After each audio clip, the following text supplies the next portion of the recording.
আসসালামু আলাইকুম, this is me Samina. সবাই কেমন আছেন? আশা করছি যে যেখানে আছেন না কেন আল্লাহর রহমতে ভালো আছেন। আলহামদুলিল্লাহ আমরা অনেক ভালো আছি। আজকে ব্লগটা সকাল থেকে শুরু করেছি। আজকে আপনাদের সাথে একটা সকালে ব্রেকফাস্ট রেসিপি শেয়ার করছি আপনাদের কাছে। তো কার কার কেমন লাগছে, মানে কার কেমন লাগবে জানি না। তো এখানে হচ্ছে আমি দুটো ডিম নিয়েছি। তো ডিমের সাদা অংশটা আলাদা করেছি আর ডিমের কুসুমটাকে আলাদা করেছি। তো সাদা অংশটাকে ভালো করে হ্যান্ড বিটার দিয়ে ভালো করে বিট করে নিতে হবে। এমনভাবে বিট করতে হবে যেন একটা ফোম তৈরি করতে হবে। আমাদের ওই ফোমটা যেন একটা হার্ট শেপ ফোম হয়, যেন উল্টালে যেন ফোমটা পড়ে না যায়। তো খুব ভালো করে হ্যান্ড বিটার দিয়ে এটা আপনাকে বিট করতে হবে। তো বিট করার পর দেন এটা আমারটা ফোম হয়ে গেছে। এরপর ওখানের মধ্যে আমি যে ডিমের কুসুমগুলো আছে তো কুসুমগুলো দিয়ে দিয়েছি। কুসুমগুলো দেওয়ার পরে কিন্তু এটাকে বেশিক্ষণ বিট করা যাবে না, জাস্ট হালকা একটু বিট করতে হবে। বেশিক্ষণ যদি বিট করেন তাহলে যে সাদা অংশের যে ফোমটা করেছেন ওই ফোমটা নষ্ট হয়ে যাবে। তো ওই ফোমটা নষ্ট না হওয়া পর্যন্ত একটু বিট করতে হবে। সামান্য একটু ডিমের মধ্যে কিন্তু আমি লবণও দিয়ে দিয়েছি। তো এখানে তেল গরম দিয়েছি একটা প্যানের মধ্যে, একদম মিডিয়াম আঁচেই কিন্তু প্যানটা থাকতে হবে। আর যে ডিমটা আমি তৈরি করেছি ওটা পুরোটাই আমি প্যানে দিয়ে দিয়েছি। আর এটা চারিদিকে একটু ছড়িয়ে দিতে হবে যেন সব দিক দিয়ে পরিমাণ মতো যে যায় সেজন্য। তো এদিকে যেহেতু ডিম মিডিয়াম আঁচে আছে, একটু নিচে দিয়ে আস্তে আস্তে হচ্ছে। তো এদিকে আমি কাঁচামরিচ, পেঁয়াজ আর টমেটো একটু লবণ দিয়ে একটু জাস্ট সালাদের মতো একটু বানিয়ে নিয়েছি। ওটা জাস্ট আমি একটু যখন নিচে হয়ে আসবে উপরে এটা একটু দিয়ে দিব। তো দিয়ে দিব যেটা এক সাইড থেকে দিলে বেটার হয়। আমি একটু বেশি মাঝখানে দিয়ে দিয়েছি। এক সাইড থেকে দিলে হয় কি এটা উল্টাতে বেশি সুবিধা হয়। তো এটাকে আপনারা নিচে দিয়ে খেয়াল করবেন যে মানে এটা হয়েছে কি না। দেখবেন এটা দেখেন আমারটা অলমোস্ট হয়ে গিয়েছে। তো এটাকে আমি ফোল্ড করে দিব। তো আমার এই ফোল্ডের মধ্যে একটু সমস্যা হয়ে গিয়েছিল। এটা আমি যে পাশ থেকে ফোল্ড করেছি সেই পাশ থেকে কিন্তু ডাবল ফোল্ড হবে। কিন্তু আমি দুই পাশ থেকে ফোল্ড করতে যেয়ে জিনিসটা আমার ভালো করে জয়েন্ট লাগেনি। তো তাও হয়ে গেছে। আর এই অমলেটের রেসিপি কিন্তু আমার বাবার থেকে আমার শেখা। আমাদের বাসায় ছোটোবেলার থেকে দেখতাম আব্বু এই অমলেটটা করতো। আব্বু আর আম্মুর হাতে অমলেটটা আমাদের খুবই পছন্দ।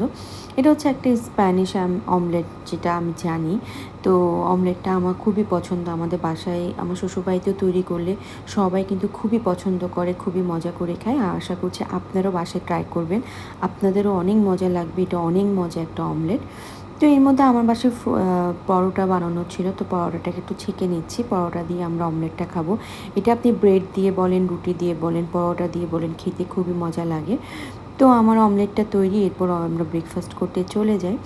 তো সকালবেলায় আমার রুমের অবস্থা দেখেন, বেহাল অবস্থা। এই রুমটা পুরো গুছাতে হবে। আর যেদিন বেডশিট চেঞ্জ করা হয় সেদিন তো সব কিছুই একদম নিট অ্যান্ড ক্লিন করতে হয়, পুরো রুমকে ছাড়তে হয়। তো সকাল মানে যেমন হয় যে কি মানে সারাদিন আমার রুমটা সকাল থেকে সন্ধ্যা পর্যন্ত ঠিক থাকে। বিকালে যখন আপনাদের ভাইয়া আসে এরপর আমার রুমের মতো থাকে না। যতক্ষণ ও ঘর থেকে বের হবে না ততক্ষণ কিন্তু আমার রুমের অবস্থা বেহাল থাকে। তো আমার বাচ্চা না থাকলে কি হয়, আমার হাজব্যান্ড কিন্তু বাচ্চার চেয়েও কম না, ও রুমটাকে পুরো এলোমেলো করে ফেলে। তো যাই হোক, সন্ধ্যার পরে ও আমার অনেক দিন পিৎজা খেতে ইচ্ছা করছিল। তো আমাদের শিল্পকলার ওখানে যে ওয়াফেল স্টোর আছে ওখানে নিয়ে গেছিলো। তো ওখানে আমরা পিৎজার অর্ডার দিই আর একটা বেক পাস্তার অর্ডার দিই। তো পাস্তাটাও খুবই মজা ছিল, পিৎজাটা আরও বেশি মজা ছিল।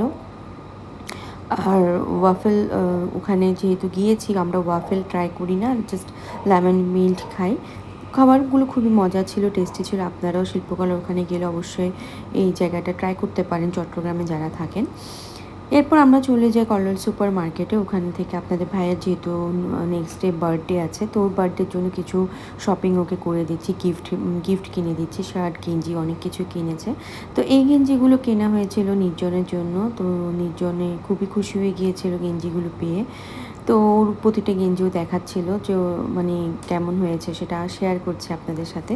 আর আপনাদের ভাইয়ের জন্য কী কিনেছে এটা অবশ্যই আপনাদের সাথে শেয়ার করবো ইনশাল্লাহ।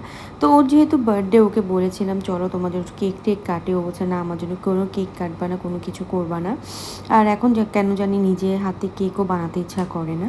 কিন্তু ওর জন্য সব খাওয়া দাওয়া করেছি, রান্নাবান্না অনেক করেছিলাম। পোলাও করেছি, ভুনা, মাছ ফ্রাই, তারপর ভেজিটেবল, আর হচ্ছে যে সালাদ আর ডিমের মুরগি কোরমা করেছি। তো সবাই বাসায় যখন আছে তো একটু ছোটোখাটো এভাবেই সেলিব্রেট করি আমরা। ছোটোখাটো বার্থডে, আমাদের বার্থডে হোক, অ্যানিভার্সারি হোক। তো ওর বার্থডে বলে মোর্শেদ ভাই মানে মিস্টার খানকে আমরা ইনভাইট করি। ভাইয়া ওকে উইশ করার জন্য রাতে ফোন করেছিল। তা আমি বলছি, ভাইয়া আপনি চলে আসেন, কালকে আপনার ফ্রেন্ডের জন্য ছোটোখাটো একটা আয়োজন করছে ঘরের মধ্যে, আমরাই, আপনিও আসেন। তো ভাইয়া চলে আসে। তো এটাই ভালো লাগে, ভাইয়াকে বললে ভাইয়া আসে। আন্তরিকতাটা হচ্ছে অনেক বড় জিনিস। ভাইয়া সাথে আমাদের সম্পর্কটা এমন হয়ে গিয়েছে যে মানে উনি এখন আমার নিজের ভাইয়ের মতো হয়ে গেছে। তো উনি আমাকে দিদি বলে ডাকে, আমি দাদা বলে ডাকি। তো আমাদের ফ্যামিলিগত একটা ভালো সম্পর্ক মানে ভাইয়ার সাথে হয়ে গেছে। ভাইয়াকে আল্লাহ ভালো রাখুক, সুস্থ রাখুক, এটাই দোয়া করি। আর আমাদের সম্পর্কটা যেন ভালো থাকুক, এটাই দোয়া করি।